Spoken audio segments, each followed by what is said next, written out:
Question প্যাটার্নটা একটু আমরা দেখব, খুব অল্প সময়ে আমি কথা বলবো। আমাদের নিচের চারটা সাবজেক্ট আমরা দেখলাম এবং আইসিটি, অর্থাৎ আমি এখানে যদি লিখি আইসিটি, ফিজিক্স, কেমিস্ট্রি, বায়োলজি আর হায়ার ম্যাথ, কয়টা সাবজেক্ট? 1 2 3 4 5টা সাবজেক্ট। এই 5টা সাবজেক্টে প্রত্যেকটা পার্টে আমাদের 25 আছে প্র্যাকটিক্যাল।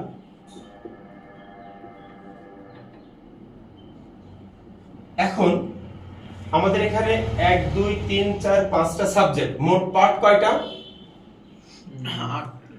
9টা পার্ট। 9টা পার্ট, অর্থাৎ আইসিটি তে একটা পার্ট আর বাকি সব সাবজেক্টে 2টা করে পার্ট। তাহলে এখানে 25 প্র্যাকটিক্যাল। ফিজিক্সে তাহলে কত প্র্যাকটিক্যাল?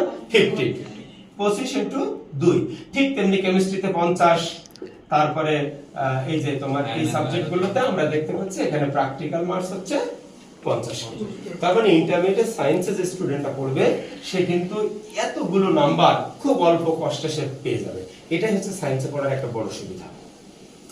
এবার আসি, যদি 50 প্র্যাকটিক্যাল হয় তাহলে আর কি কি বাকি থাকে, আর যদি 25 প্র্যাকটিক্যাল হয় তাহলে আর কি কি বাকি থাকে। আলটিমেটলি আমরা এক পার্টের জন্য ব্যাখ্যা দিব, সেটা 2 পার্টের জন্য প্রযোজ্য, একই ফরম্যাট। এখানে সিকিউ তে থাকবে 50 মার্কস, এমসিকিউ তে থাকবে 25 মার্কস আর প্র্যাকটিক্যালে থাকবে 25 মার্কস। এই টোটাল 100 মার্কস। যা ডাবল সে 50 50 25 25 25 25 করে ভাগ থাকবে।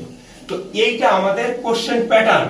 কিন্তু এখানে সবথেকে ইম্পর্টেন্ট যেটা, সেটা হচ্ছে এই যে ফিজিক্সের 2টা পার্ট, এই 2টা পার্টে আমরা 2টা পরীক্ষা দেব, একটা পরীক্ষা না। তোমরা এসএসসি তে হয়তো ইংরেজিতে 2টা দিয়েছো বা বাংলা 2টা দিয়েছো, বাকি কিন্তু ফিজিক্স একটা সাবজেক্ট ছিল। ঠিক তেমনি এসএসসি এর মতো করে হায়ার ম্যাথ যেমন একটা বই ছিল, জেনারেল ম্যাথ একটা বই ছিল, এখানে কিন্তু হায়ার ম্যাথমেটিক্স 1, হায়ার ম্যাথমেটিক্স 2, 2টা বই সম্পূর্ণ আলাদা। ওটা কিন্তু ম্যাথ না। ফার্স্ট পেপার একটা বই, একটা সাবজেক্ট 100 মার্কস, সেকেন্ড পেপার একটা বই, একটা সাবজেক্ট 100 মার্কস। এই বিষয়টা মাথায় রাখতে হবে। এখন প্রশ্ন হলো, আমার এই যে 13টা পার্ট অর্থাৎ 7টা সাবজেক্ট, এই 13টা পার্ট আর এই 7টা সাবজেক্টের জন্য আমি ইন্টারমিডিয়েটে কত সময় পাবো? তোমরা জানো এই মুহূর্তে আজকে 1 জুলাই 2025, এই মুহূর্তে ইন্টারমিডিয়েট পরীক্ষা চলমান।